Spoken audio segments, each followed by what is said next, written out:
Hello and welcome to Short Story Scene. I'm your host, the storyteller, and here we have a tale called The Art of War by Sun Tzu. Chapter 3, Attack by a Stratagem. 1. Sun Tzu said, and in the practical art of war, that the best thing of all is to take the enemy's country whole and intact. To shatter and destroy it is not so good. So too is it better to recapture an army entire than to destroy it. To capture a regime, the detachment or a company entire than to destroy them. 2. Hence to fight and conquer in all your battles is not supreme excellence. Supreme excellence consists in breaking the enemy's resistance without fighting. 3. Thus the highest form of generalship is to balk the enemy's plans. The next best is to prevent the juncture of the enemy's forces. The next in order is to attack the enemy's army in the field, and the worst policy of all is to besiege walled cities. 4. The rule is not to besiege walled cities if it can possibly be avoided. The preparation of mantlets, movable shelters, and various implements of war will take up 3 whole months, and the piling up of mounds over against the walls will take 3 months more. 5. The general, unable to control his irritation, will launch his men to assault like swarming ants, with the result of 1/3 of his men are slain, while the town still remains untaken. Such are the disastrous effects of a siege. 6. Therefore the skillful leader subdues the enemy's troops without any fighting.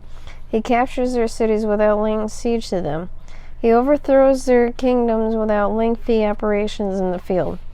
7. With his forces intact, he will dispute the mastery of the empire, and thus, without losing men, his triumph will be complete, and this is the method of attacking by stratagem. 8. It is the rule in war that our forces are 10 to the enemy is 1. To surround him, if 5 to 1, to attack him is twice as numerous. To divide our army into 2. 9. If equally matched, we can offer battle. If slightly inferior numbers, we can avoid the enemy, and if quite unequal in every way, we can flee from him. 10. Hence, though the obstinate fight will be made by a small force, in the end it may be captured by a larger force. 11. Now the general is the bulwark of the state. If the bulwark is complete at all points, the state will be strong. If the bulwark is defective, the state will be weak. 12. There are 3 ways in which a ruler can bring misfortune upon his army. 13.1.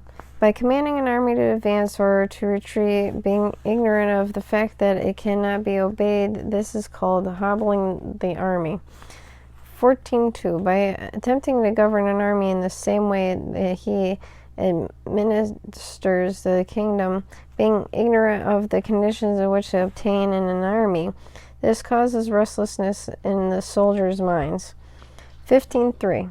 By employing the officers of his army without discrimination, though ignorance of the military principle of adaptation to circumstances, this shakes the confidence of the soldiers. 16. By when the army is restless and distrustful, that the trouble is sure to come from the other feudal princes, and this is simply bringing anarchy to the army and flinging victory away. 17. Thus we may know that there are 5 essentials for victory. 1.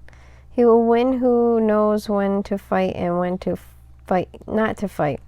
2. He will win who knows how to handle both superior and inferior forces. 3. He will win whose army is animated by the same spirit throughout all its ranks. 4. He will win who prepared himself, waits to take the enemy unprepared. 5. He will win who has army capacity and is not interfered with by the sovereign. 18. Hence the saying, if you know the enemy and you know yourself, you need not fear the result of the 100 battles. If you know yourself but not the enemy, for every victory gained you will also suffer a defeat. If you know neither the enemy nor yourself, you will succumb in every battle. And that concludes our tale of Art of War by Sun Tzu, Chapter 3. If you like this content and would like to support it, please head to Patreon. That is www.patreon.com/shortstoryscene.